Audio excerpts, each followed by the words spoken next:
This is episode 24 of the 99 Forever podcast. I'm Eric Friesen, and my guest tonight is making his third appearance on the show. I've known him for several years and always enjoy talking Oilers hockey with him, Shane Sanders. Shane, how's it going tonight, man? It's going good, man. It's it's day one off, and we got to watch the Canada game. Canada wins, and now here I am chatting with you. So Wonder Woman's coming on the TV later tonight. Wife's got Greek food coming. It's going to be a good day. It's a good start to your little vacation here, so I'm glad to hear that. We've got a lot of Oilers news to get to tonight, so I'm glad to have you on the show to break it all down. Is it encouraging for you to finally have some hockey to talk about after several months of just really negotiating back and forth between the league and the players? It's nice to finally have hockey back on the horizon and something that you kind of want to. You're starting to see that there's stuff that you want to read now. There's stuff that you want to, start paying attention to because the season's starting to come back around, right? It's no more of just kind of sitting around like, is there anything new to report today?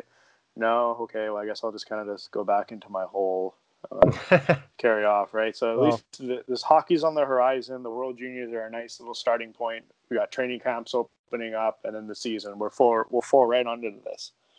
Oh, for sure, man. I mean, the World Juniors, I think, is sort of like the appetizer to get everyone ready for the NHL season. Plus, this is just one of my favorite tournaments to watch every year anyway. It's just so exciting every year with these kids. And I always said, it's even more fun when there's Oiler prospects to watch. And obviously, Philip Broberg and Dylan Holloway are there. So that even makes it a little more entertaining to kind of track these kids and see their progression. Oh, exactly. And hey, I don't remember who it was. Someone asked that question at the beginning, just before the World Juniors started, and they said, who do you think is going to be the breakout star of the World Juniors? And I said, hey, it's going to be Philip Broberg. That's going to be the guy. You know what? Not a bad prediction so far with 3 assists yesterday in Sweden's win. And I mean, it's his third time at the World Juniors. He's the captain this year. I just think that guy has continued to just rise and rise in not only the minds of Oilers fans, but the scouting community as well. Mm-hmm. He's a love-hate prospect. You're either all in or you're not. And for right now, I think there's a lot of people that are going to be, like the stock market. We're kind of just writing this bullish opinion on Philip Broberg right now. So. Absolutely. Well, Shane, we've got plenty to discuss tonight, and let's just start with the most exciting news in oil country, and really the entire NHL for that matter. We're less than 3 weeks away from the start of the 2020-21 NHL season. The League and the Players Association recently agreed on a 56-game schedule beginning on January 13th that will see the 4 divisions realigned for this season due to COVID, including all 7 Canadian teams in the North Division.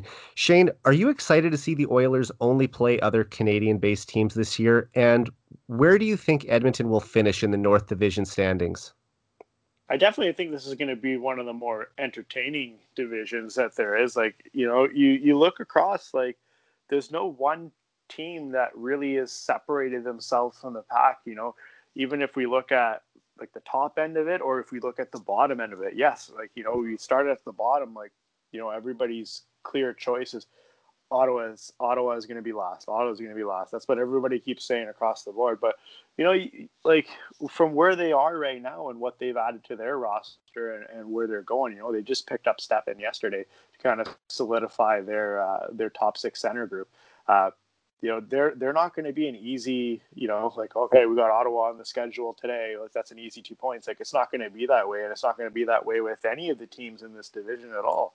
I don't really think that there's a whole lot of true separation. You can legitimately make cases for every single one of those teams to end up as one of the final 4 teams and end up in the playoffs.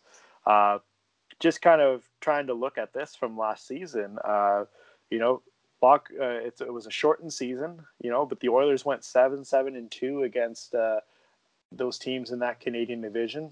That kind of puts them right at about, kind of like an average pace. 82 points in 82 games is kind of what that translates to. Are they going to struggle against some of these teams? Based off of that, I think there's a possibility that they're going to be right in the middle of that mix there.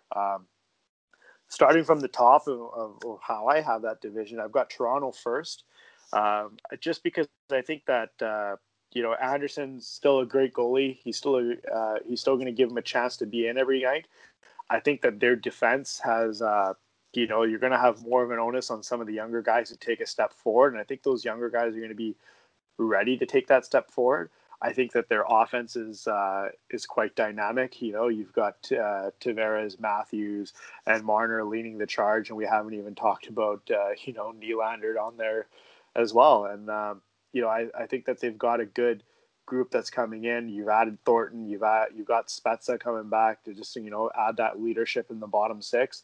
I think that Toronto on paper is probably one of the best teams in this division. After that, I've got Calgary. I know I'm going to hear a bit of a groan from some of the listeners right now, and it's just like we were talking right the other day. We saw Canada up 16-1, and we were chatting about this, and we were like, 16-1, 16-2 now, kind of feel bad for the Germans, especially with everything that's happened to them. But you put the shoe on the other foot, and it's the Oilers up 16-2 against the Flames, and we're screaming for the 20th goal. Exactly. But all that being said, Calgary, I think, has solidified its goaltending with adding in Markstrom. You're going to have David Riddick, slotted into that number 2 role.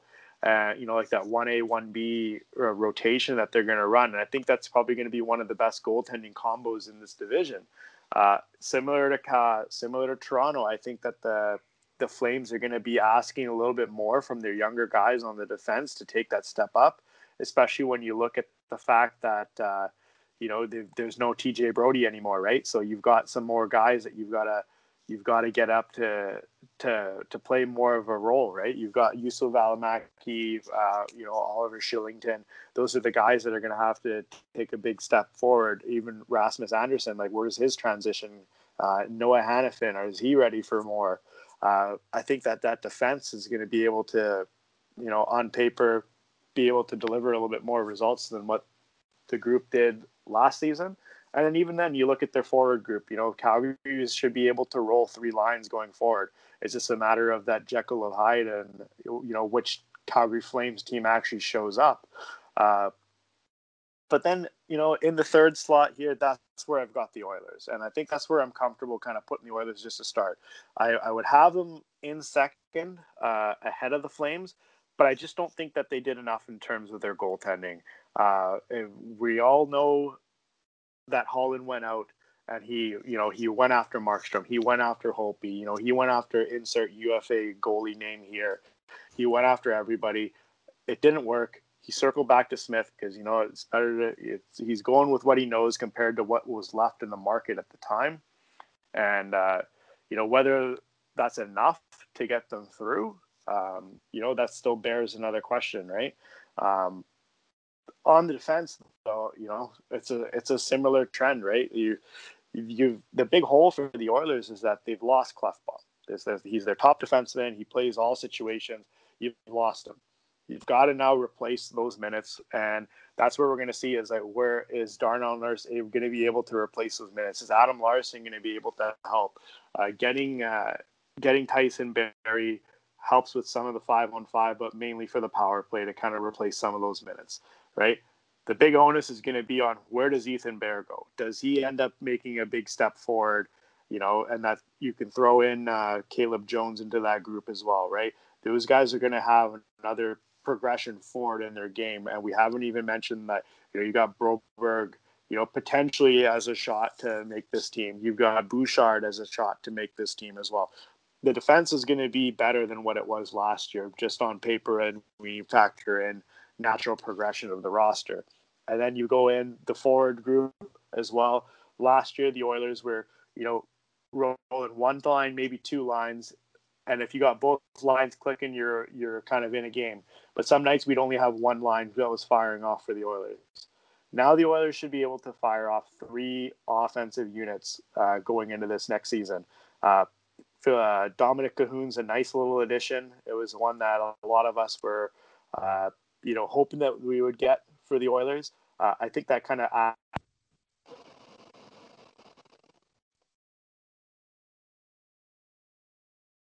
think I lost you for a second there, Shane. You still there?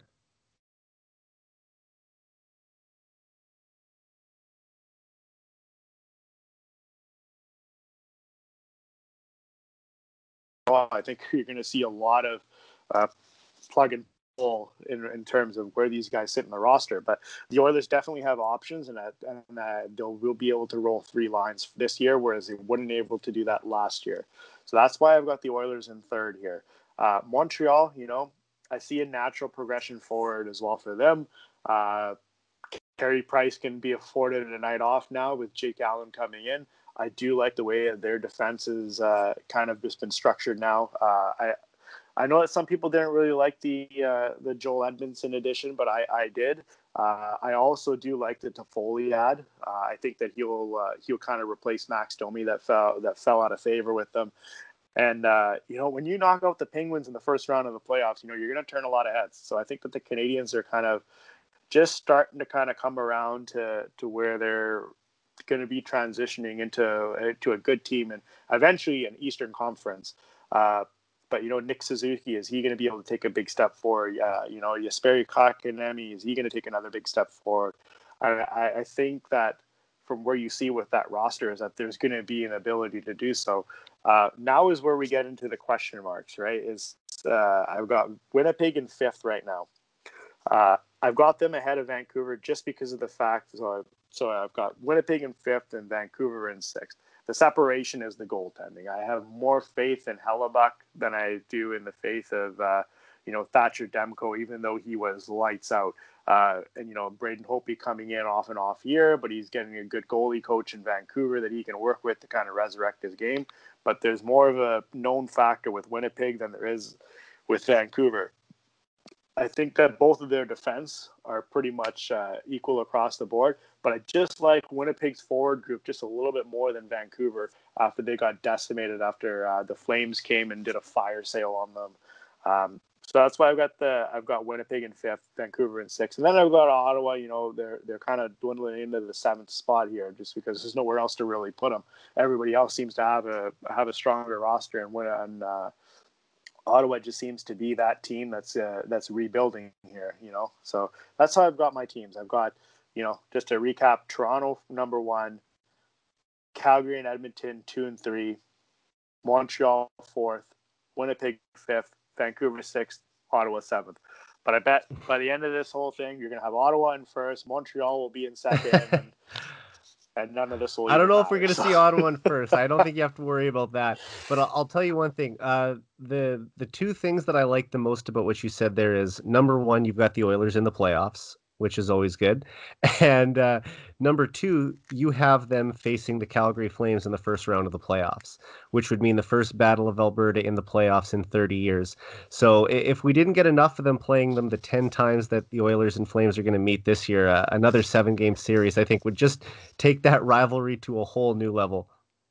Oh, yeah. It's a unique year that's kind of proposed a lot of interesting scenarios, especially with like the whole reigniting of the Battle of Alberta. That's kind of just been this like stagnant. We were excited to watch the Flames when we'd see them on the schedule. We kind of get up a little bit for them, but it was kind of flat. And then now that you've got this added hatred of like Tkachuk and like what's the goalie fight and everything else that happened last year, and then the shenanigans with David Riddick, like you could write a book on last season. Absolutely. We've definitely reinvigorated the Battle of Alberta, and now you're going to get 10 more games against the Flames, and you're going to get possibly a 7-game playoff series. Like, sign me up. Exactly. And you know what else? Not everyone loves the Zach Kassian contract. And honestly, if Holland would have waited probably another few months, he could have got him for at least half that, and probably not a 4-year deal. Might have been able to get him on a 2-year deal for, like I said, about half the money. But if there's one real benefit to having Zach Kassian locked up for the next 4 years, is that he can at least go head to head with Tkachuk for that time, because I don't want to have him running around and stirring the pot with Edmonton and not having anyone to sort of equalize him. So just having that presence there to always stand up to Tkachuk, I that's another big reason I like having Kassian there. As for my predictions, I'll just quickly go through them. Toronto and Edmonton, I think, are going to be right there at the top of the division. Edmonton just barely edged them out last year with the highest points percentage among Canadian teams. You know what? Toronto probably still does have a little more depth. So if I have to go Toronto 1A, Edmonton 1B, then so be it. I've got Vancouver as my third team in the division. I know that they did lose some players in the offseason. However, they did add Nate Schmidt too. So I still think they're going to be a decent team and they'll get in. For my number four, this is where it gets tough between Calgary and Winnipeg. I think battling for that spot. I mean, I think the Flames might have the slight edge, but Winnipeg has a really good forward group too. And if they get good goaltending and maybe add a defenseman at the trade deadline to bolster that lineup, they could go as high as Hellebuck will take them to. So I'll for now go Calgary 4, Winnipeg 5, and Montreal 6, and Ottawa I think will be the last place team in the division. But they have started to add some guys too. Anyway, though, it's going to be a really exciting year to see these Canadian matchups. I'm also interested to see how these baseball type series are going to go, having like Toronto come into Edmonton to play 3 straight games, Edmonton going to play 2 straight games in Vancouver, followed by 2 games in Calgary. The rivalries are just going to really pick up here, and the hatred for these teams, it's going to escalate, and I think that it's going to make for some really exciting hockey. Mm-hmm. And this is something with the schedule that I thought that they should have done years ago to just kind of reduce the travel, but it's also just to kind of invigorate that 82 game schedule, where you're okay, Dallas today, Minnesota tomorrow, and then Right. you build a bit more of a story when you get those back to backs, and having to have that focus on seeing a team 2 games in a row to kind of say, hey, we lost we lost the last game 3-1, but it was a tight game. Like, I wonder what's going to happen this time here. Like, if we just get a little bit of a bounce here, and I think that kind of helps with the teams as well when they kind of get ramped up into these games too, right? So It would. I think in a soon-to-be 32-team league, though, that's going to be really hard for them to accommodate to make it so you can have these type of series, unless it is against a divisional rival. That's probably the only time you could really make it work on a consistent basis. But it's going to be exciting. Like, and the other thing I wonder is fatigue going to set in these games? Like the Oilers obviously signed Slater Cuckoo the other day, and they've got a guy like Theodore Lundstrom, who's going to be one of their depth defensemen, William Lagesson. When you're playing this many back-to-back games and a compressed schedule, you're going to need extra players.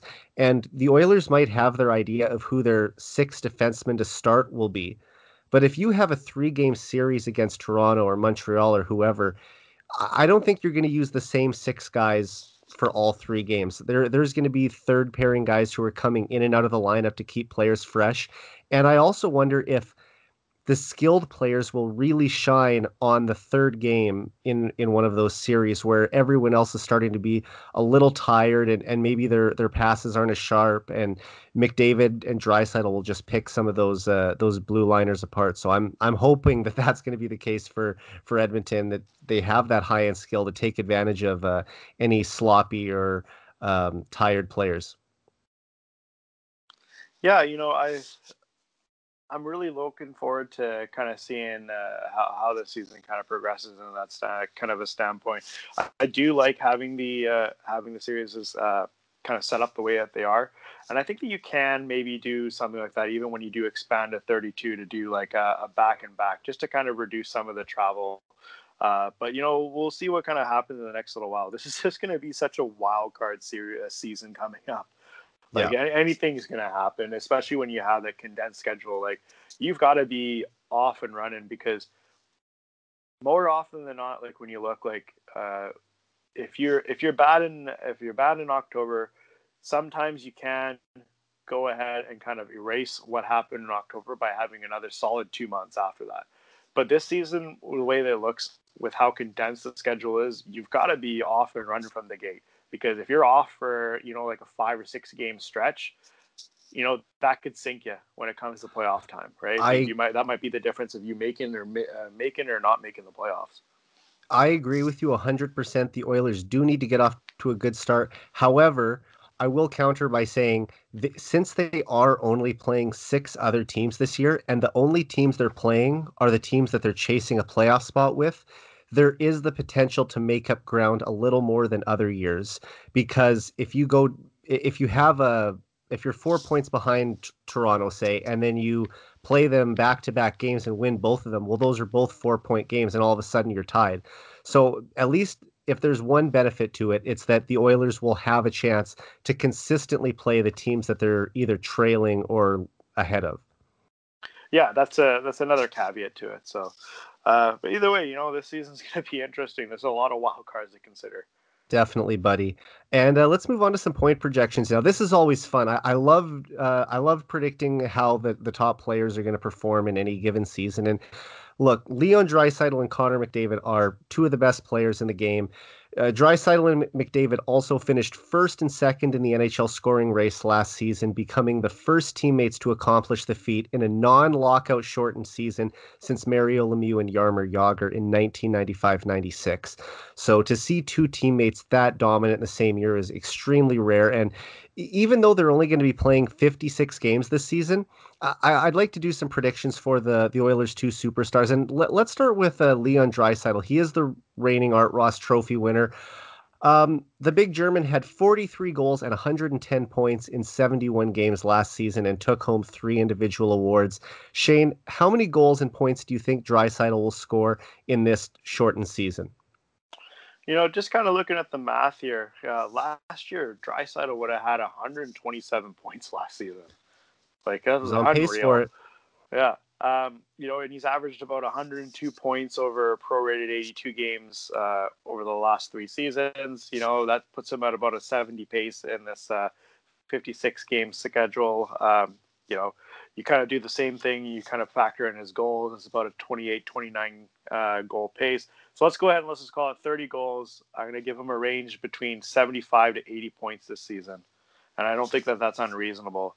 With McDavid, I've kind of got about the same sort of thing, but I've got him a little bit ahead. That's 118 point pace over the last 3 seasons, prorated. Would have had 124 last year. That puts him around 80 points this season. And I'm going to give him a range of 80 to 85. And using the same kind of a math, 30 goals shouldn't be unreasonable. So I'll go with McDavid. I'll go with 30 goals in a 80 to 85 point range. And then with Draisaitl, I'll go 30 goals at a 75 to 80 point range. What about you? You know what? I think Leon's going to pick up right where he left off and continue to really start to put the points up. We'll say 30. I'll say 35 goals for Draisaitl, and I think 80 points. I think that puts him right at about a 51 goal pace, and he's shown that he's scored 50 goals 2 years ago. I think he can be that type of player again. Even this year, he was pretty close on pace. I mean, 43 goals in 71 games. And I mean, look at what McDavid did last year. He suffered a potentially career-altering injury and still returned to produce an incredible 34 goals and 97 points in just 64 games.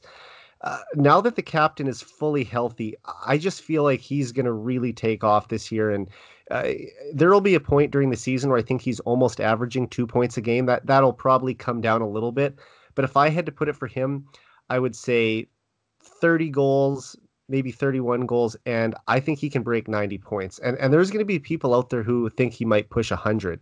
And I mean, I don't want to bet against the guy. If he did, it wouldn't surprise me just based on what we've seen over his first 5 seasons in the NHL.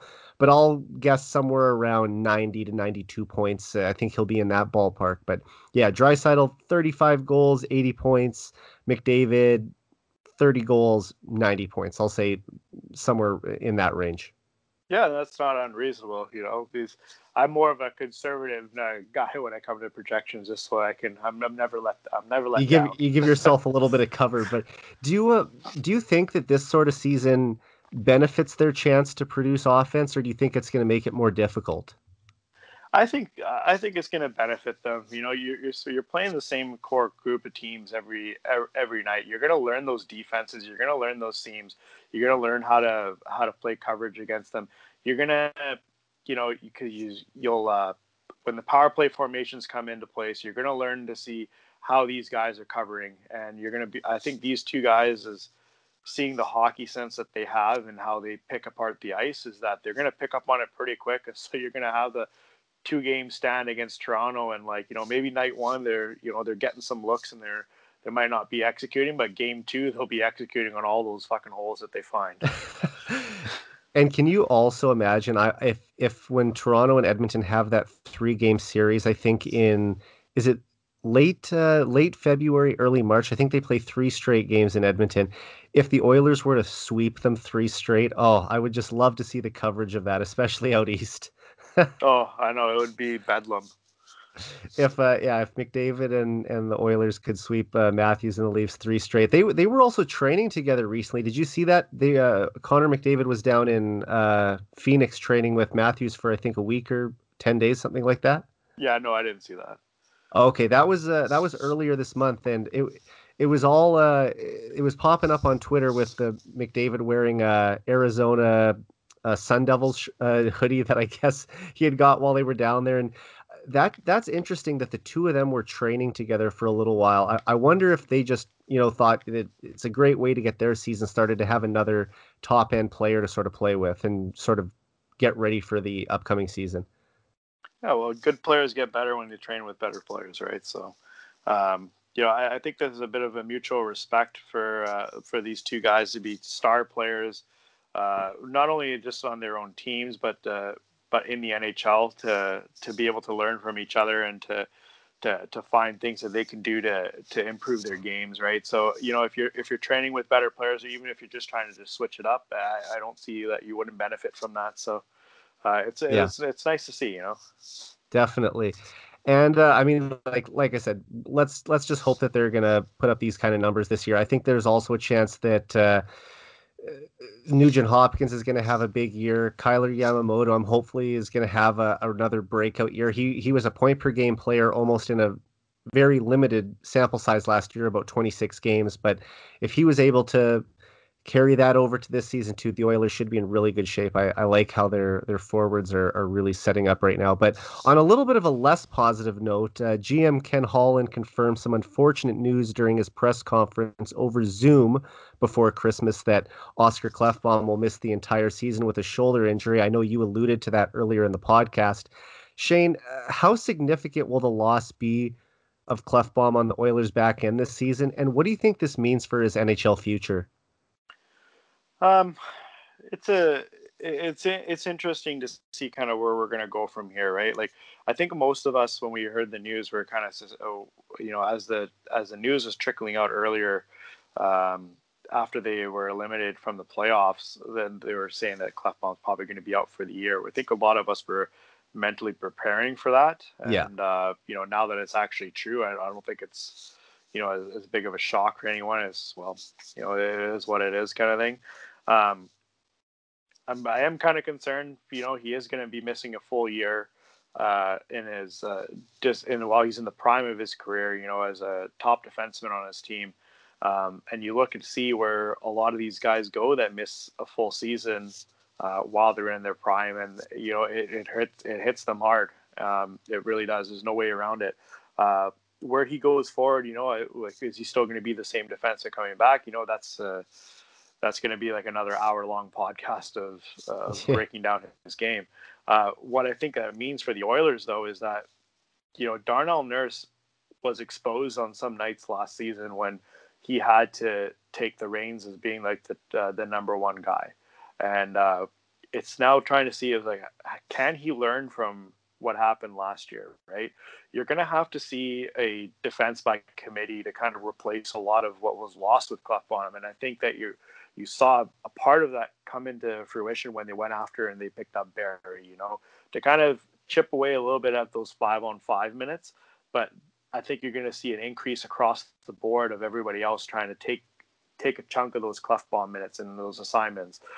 When it comes to the power play, Barry will be able to replace some of that production on the power play, but you're going to have more of a reliance on the forward group to contribute on the power play versus, being able to bang off that Klefbom bomb from the blue line to kind of get the pucks through. So maybe we'll see like a bit of a restructuring on the power play especially maybe the second unit, but you're going to have to get more scoring from this defense from where they were last year. It wasn't a very good team. in terms of producing points from the back end. But this Yeah. season now you've got that, right? We're a better puck transitioning team on paper this year, I think. And when you look at the way that the schedule goes, it's 56 game schedule. It's condensed, just like we've been talking through the pod. I think that it won't be unusual to see the Oilers rotating through 8 defensemen this season and getting everybody to get looks in to kind of take a bunch of those minutes. We're in this weird spot where the Oilers have a crunch in 2 different groups. There's the veteran group with Klefbom, Nurse, Larson, and we'll put Barry in that group. And what happens with those 4 guys? Because something has to give way, because the second group, which is that group with Bear, Jones, Bouchard, Broberg, and those guys that are emerging, those are the guys that are going to be taking those minutes eventually. So something has to eventually give. Where Klefbom fits in when he comes back is going to be another question. He's going to be a valuable piece on the roster, but where do you go from there? Like what happens with Larson after this season? Is he going to be coming back? Like where do you go with Darnell Nurse, because he's going to be entering the final year next season on his deal, and he's going to be going to UFA. Like that UFA window is pending on him. There's going to be a turnover on this defense, and it's coming a lot faster than a lot of people were expecting. So this is going to be, as much of it's a wild card year, it's also going to be a big year in terms of shaping the future of this franchise and the way that the defense is going to be structured going forward.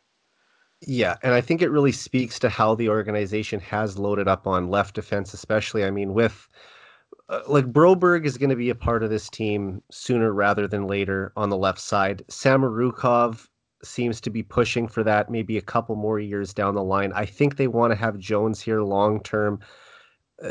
I think they'd like to have Nurse long term too. He is part of that core group with McDavid and Draisaitl. He's really tight with those guys.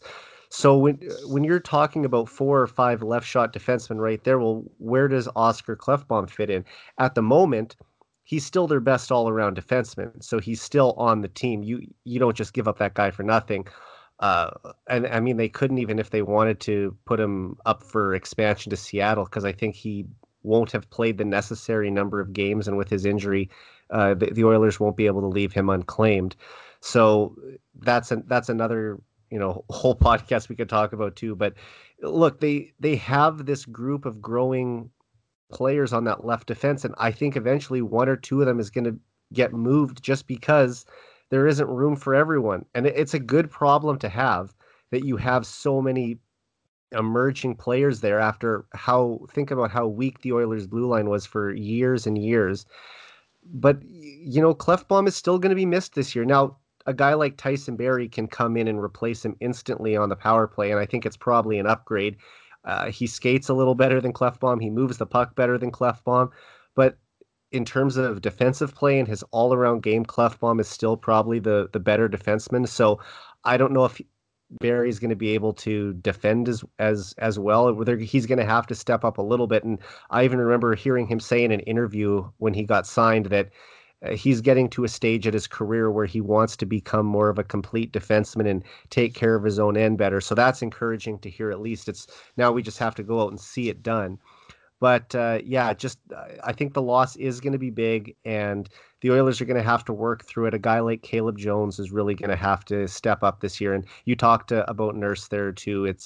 This is the first year of his big deal. It's a short deal, but he's getting the $5.6 million cap hit now. So the expectation is that he's going to have to play like a top-bearing defenseman, especially if that's where he's going to be paired with Ethan Bear. Yeah, and I'm just kind of circling back and kind of tying off what you're saying. We're both kind of seeing this the same way. There's a lot of defensemen that they like. There's just not enough roster spots for all of those defensemen. So something eventually has to give way with where this team goes going forward. And a guy like Lagesson, I'm completely fine with him being a number 7 or number 8. If he's your fourth best left shot defenseman, that's perfect. He can carve out an NHL career for himself as a depth defenseman who fills in a pinch and is a decent injury replacement. But when you're talking about those top three guys, I think eventually it's probably going to down the road, if we're going by the youngest guys, it could be Broberg, Jones, and Samorukov. So I'm not saying let's push Nurse and let's push Klefbom out of town. I don't want to do that at all. But you can kind of see that might be where the future's headed. Yeah, it's the next 2 seasons for the Oilers defense is gonna be the big transition.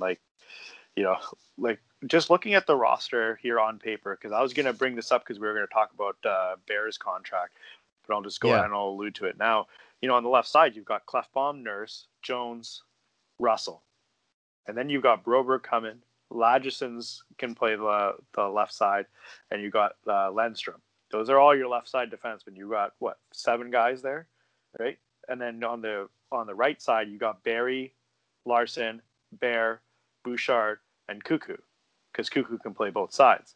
Now, You've got even as well, you've got a crunch on the left side, but then that transitions over to the right side too, because if you're trying to shuffle bodies around, Bouchard, Broberg can play the offside, Jones can play his offside, and Cuckoo can play his offside too. So there's a lot of shuffling around on this deck where we can get guys to play on the right side that can also play on the left side. There's that versatility.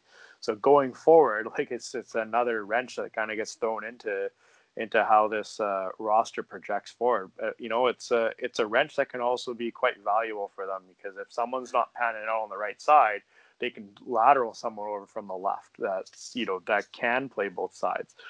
Same thing on the left side. There's an ability to kind of move some of these guys around. But yeah, I think the big dominoes are really going to fall with Klefbom, Nurse, Larson, and Barrie as to what happens with that group and who do you go with when you're trying to build this as the young guys are coming forward, right? And like I said, it's good to have these guys in the system, but we have to think about winning games in the here and now. And Samorukov isn't ready to do that yet. Broberg probably isn't ready to do that yet. They have to stick with the group they have. And I don't mind their defense at the moment. We talked about a guy like Evan Bouchard just briefly there.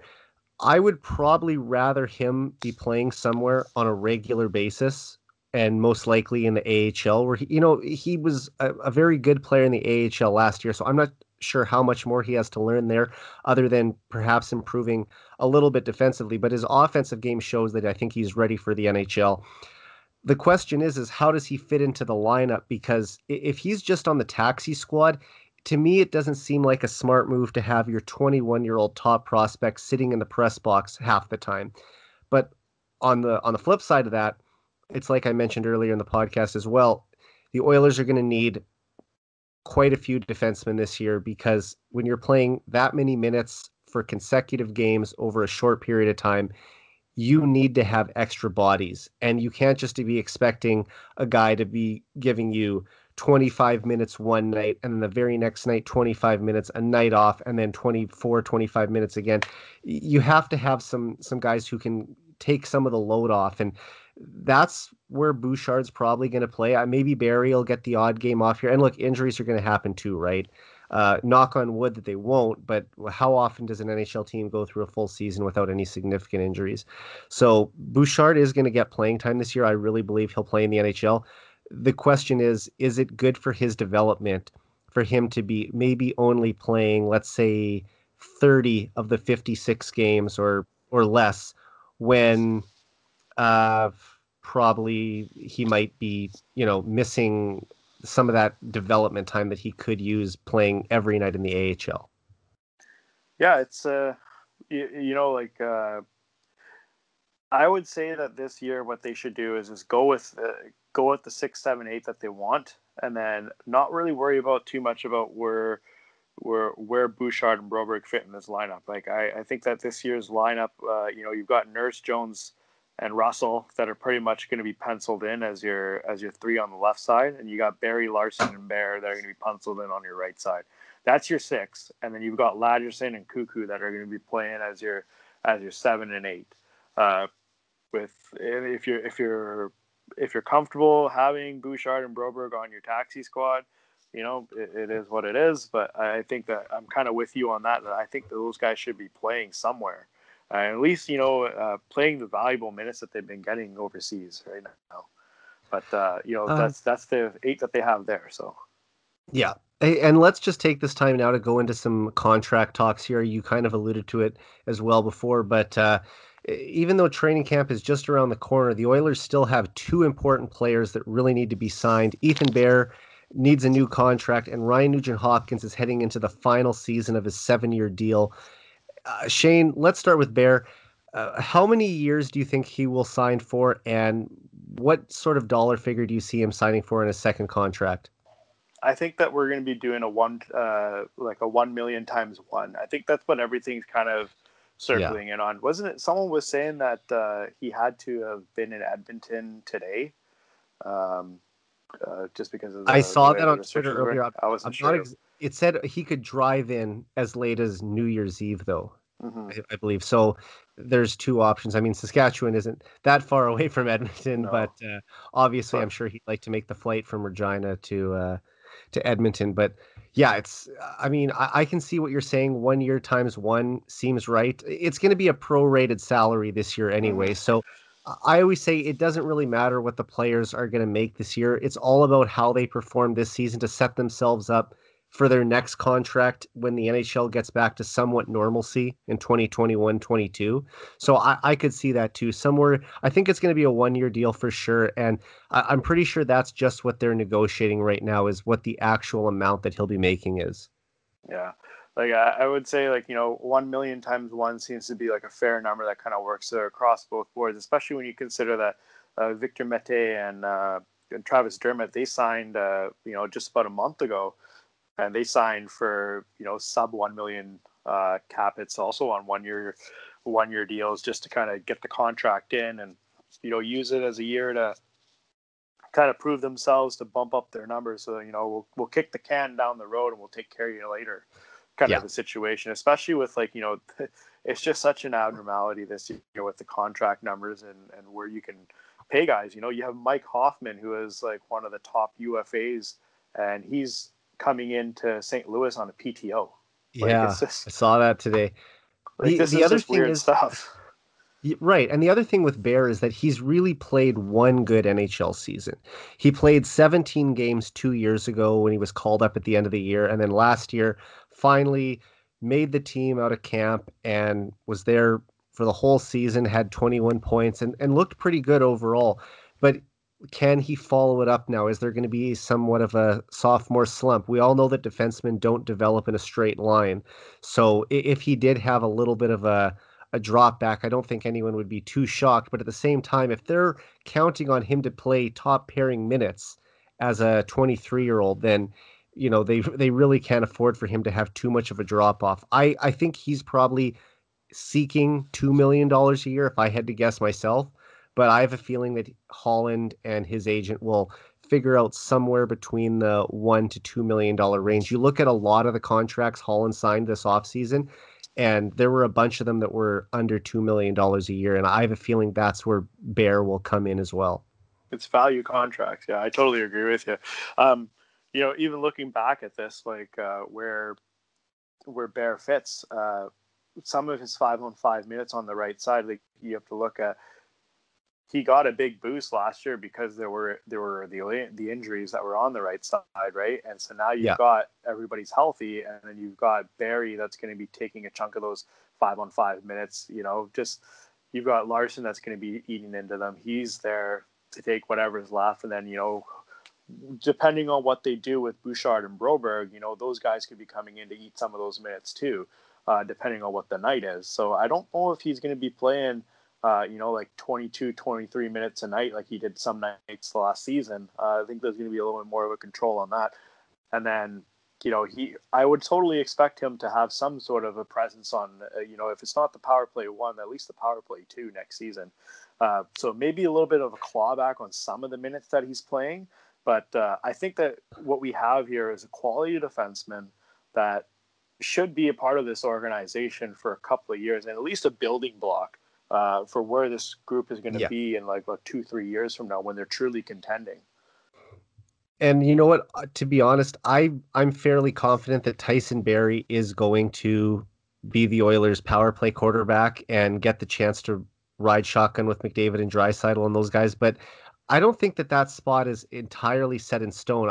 It'll probably be Bouchard's job down the road, but I think Bear's going to get a real opportunity, at least in training camp, to show that he should be at least in the conversation for that job. Yeah, totally agreed. Let's move on to Nugent Hopkins' situation now. Look, I really wanted to see the Oilers sign him to an extension this summer, just so we wouldn't have to worry about this during the season.